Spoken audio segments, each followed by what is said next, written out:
Ed here with the Digital Digest, and today I wanted to share a quick unboxing and first look at the Lenovo IdeaPad Slim 7 Pro. Now, this just arrived from Lenovo for review purposes, and from what I've been told, it's going to retail probably a little over 1,000 US dollars. I'll include a link in the description to the product page, but remember, it's still not available yet. But considering that price point and then all of the things that it incorporates into its build, a 16-inch QHD IPS panel with a 120 hertz refresh rate, along with an AMD Ryzen 7 5800H that is complemented by 16 gigs of RAM, although remember, the RAM is soldered. And then we also have an RTX 3050 on board with 4 gigs of VRAM, Wi-Fi 6, Bluetooth 5.1. So a little bit of everything, I think, in this machine. So that means that it should have broad appeal. So let's take a look. And remember, it weighs 4.59 pounds, which again, for a 16-inch machine with a discrete GPU and a high refresh display seems like a relative bargain. Now it comes down to how it performs and, of course, build quality, which is generally pretty good, I think, overall at this point with Lenovo. So first and foremost, let's take a look at that charger, which apparently is missing. So it's not here. I'm wondering if it's underneath the machine, but this is a review unit. It has been previously opened, not by me, but by someone else. But let's see. Let's see if it's here. And it is. So we just have another cable there, apparently. It is a 135 watt supply. And this is, again, very similar in terms of overall specifications to what I've been seeing from Lenovo lately in terms of the models they've been ramping up. And thankfully, the supply chains are moving along, where we're seeing discrete GPU options that are on the lower end, which give you, of course, more capability than integrated GPUs, aka what comes with your Intel or AMD processor. So nonetheless, I think these are machines that can do a little bit of everything and that a lot of users are going to enjoy rather than a specific niche. So apparently I've got 2 power cables there, but let's go ahead and put that aside. And let's take a look at the machine itself. Now, as I mentioned, design language, I think, is really top-notch with Lenovo these days. They've come a long way. And when it comes to I/O on this machine, fairly solid. I mean, we'll go over it right now. Headphone, microphone combo jack, USB Type-C port, which essentially is going to be the best port, in my opinion, on this machine in terms of throughput, capability, video out. Now, the HDMI port is not a 2.0 or 2.1, so be aware of that. That means you're topping out at 4K 30. So you're going to want to use Type-C for video out here, really, unless you're just, showing, not working on this port. And essentially video out in a capacity where you're not using it for a monitor where you're going to actually interact with a mouse or anything like that, because 30 hertz, not ideal to say the least. Your power port right there. Then as we take a look at the back of the machine, just the hinge, ventilation on the bottom. Little Windows 11 sticker. By the way, this has Windows 11 Pro. That's why part of the branding is that it's the Pro line. Power button, Type A port, another Type A port, full-size SD card reader, and that is pretty much it. I'm looking to see if there's any branding on the lip, but it doesn't appear there is. So let's go ahead and open this up and see what things look like. Now, the one-handed opening is not an issue. Go ahead and remove this. And again, you have to remember, this thing was already on. I'm not surprised. Wow, it's ready for the unboxing. And the display is gorgeous, I can tell you that, even though it is not a UHD panel, which the last 2 machines that Lenovo sent my way were both UHD, color accurate. This, of course, is a consumer device. This is not aimed at small and medium-sized businesses or like ThinkPads at every business on Earth. This is meant for everyday users that are looking for something that, from a design language standpoint, it's subdued and under the hood, a good processor, a decent GPU. You can essentially, with the 3050, do light gaming, and then, of course, it will pick up the slack when it comes to anything like rendering, design software, architecture software, any form of photo or video editing. That's where a machine like this, for what I consider to be thin and light in a 16-inch class, should be impressive. Webcam up top, numerical keypad, the smile design keys in full effect.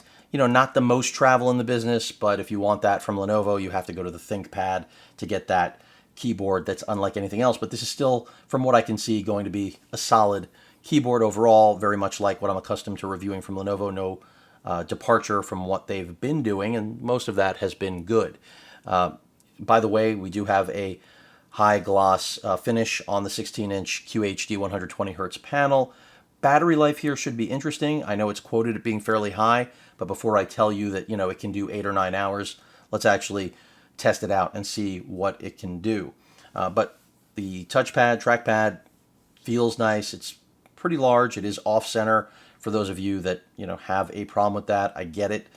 In the same vein, it doesn't bother me that much, but everyone has their own opinion, of course.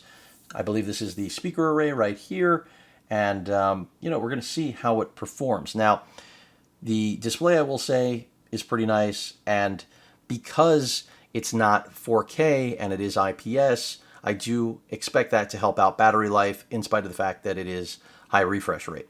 Now, the refresh rate, if you do want to do any gaming, is certainly beneficial. Beyond that, I don't see a lot of utility for general use, but what I will tell you is they, again, as usual, have pretty much eliminated that bezel, which I think, Lenovo started doing several years ago, and they just make a really modern, clean machine, and that's something I really like.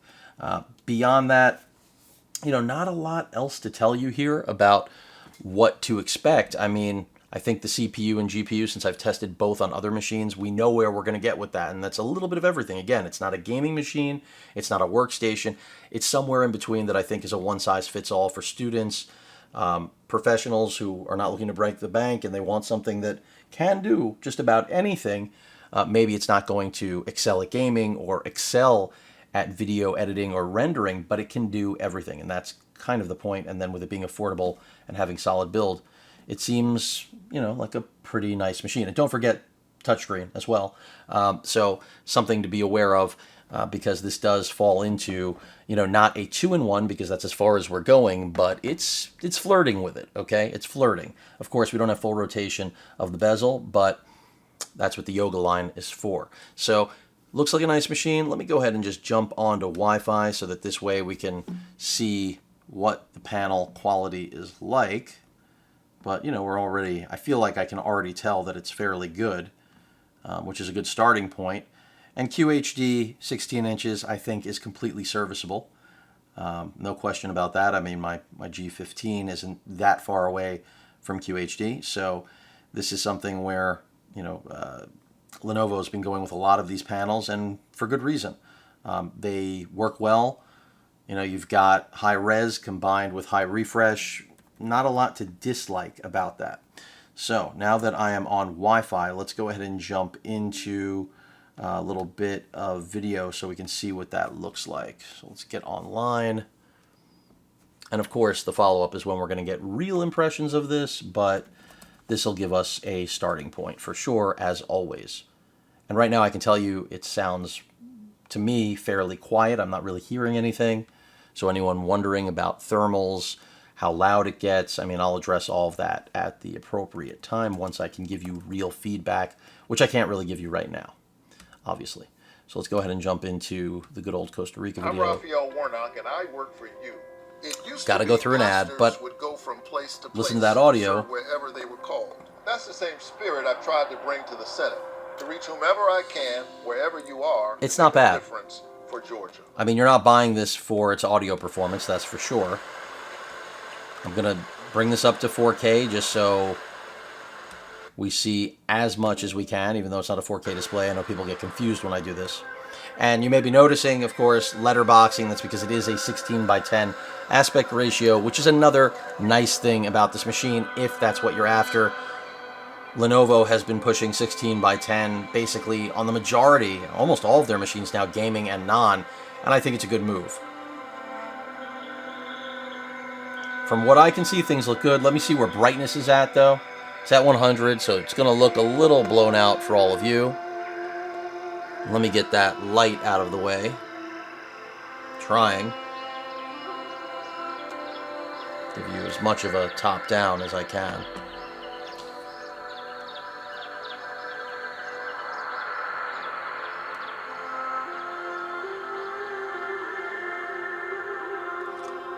And if I go back to pumping up that brightness, you're still catching a little bit of glare here, and that's because, well, it's a highly reflective display. But that does have benefits. Don't kid yourself. At any rate, again, this was just a first look. I'm going to spend more time with it, but build quality looks good. I think the specs are solid at the price point, tough to beat. So we'll see how well it fares. Any questions or comments, please feel free to post them. Hit that like button, and as usual, please feel free to subscribe, and please stay safe. Later.